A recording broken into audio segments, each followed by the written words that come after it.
You will learn how to diagnose a substance use disorder using DSM5 criteria. By using standardized metrics, we can avoid using our individual beliefs of what might constitute a problem. There are 11 criteria in total that help providers make unbiased determinations. Substance use disorders can be classified as mild, moderate, or severe, depending on the number of criteria met. Before we begin outlining the criteria, take a moment to brainstorm some behaviors or symptoms that you think would signify disordered use. Just use your best judgment to guess what characteristics would distinguish disordered use from recreational use. We go through the 11 criteria now. Note any similarities with your list. Use is in larger amounts over a longer period of time than is intended.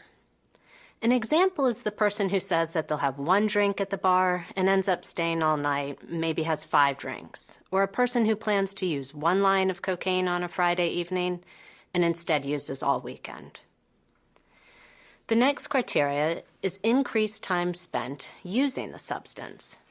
This may mean increased time obtaining, using, and recovering from the substance. Next, we have unsuccessful attempts to cut back or control use.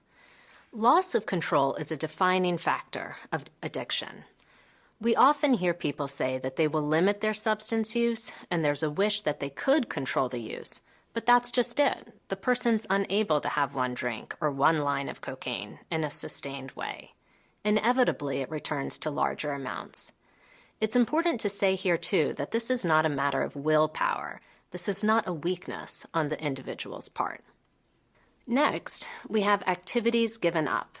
We can think of this intuitively. If a person is spending more time using and recovering from substances, then inevitably other activities are given up. This might mean less time working out, spending time with friends and family, or any previously enjoyed activity. Next, we have failure to fulfill major role obligations. This is referring to whatever the person's role may be, a student, a professional, a parent. The person's unable to meet the expectations of their role due to their substance use. Next, we have continued use despite social and interpersonal problems. These might be relationships with colleagues, partners, or family members. We often hear this as a person describing a family member who's repeatedly expressing concern about the substance use.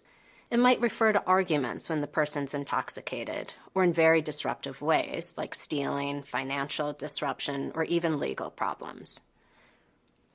Next is continued use despite negative physical or psychological consequences. An example would be a person who's in a primary care setting and has been told that their hypertension or diabetes could be better controlled if they were to stop drinking. The person appreciates this but continues to use despite knowing it.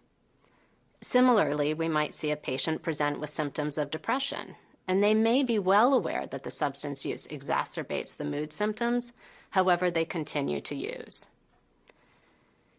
Next, we have recurrent use and hazardous situations. Some examples would be driving or boating while intoxicated. It might be someone who's a roofer and is working at high heights while intoxicated. And then we have craving. Craving is new to the DSM-5.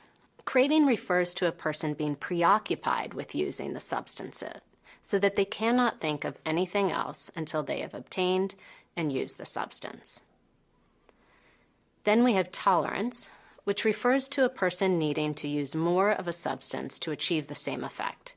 Where 1 drink may have had them feel the effect of the alcohol, now they need 3 to experience the same level of intoxication. Finally, we have withdrawal. Along with tolerance, withdrawal speaks to the physiologic dependence a person develops to repeated substance use. The specific withdrawal syndrome, including the onset and duration, will depend on the actual substance used. It's important to note here that neither tolerance nor withdrawal are used as criteria for a substance use disorder if the person is being prescribed a medication for which we would anticipate they're developing physiologic dependence, like with opioids or benzodiazepines.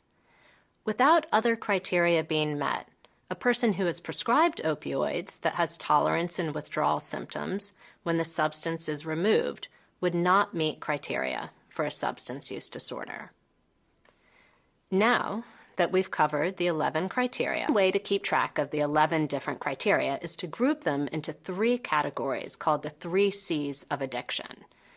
These are loss of control, continued use despite negative consequences, and cravings. Within the cravings category, we place the 2 other physiologic signs of tolerance and withdrawal. These are the 3 physical signs that the body has adapted to the substance use. So how many criteria are needed to receive a diagnosis of a substance use disorder? If you had to guess, how many criteria would a patient need to meet to be diagnosed with a mild substance use disorder?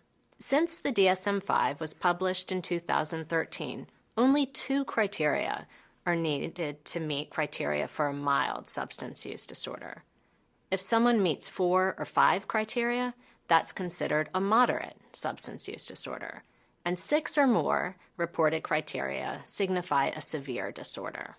Diagnosis is a critical skill and a key step in the addiction treatment process.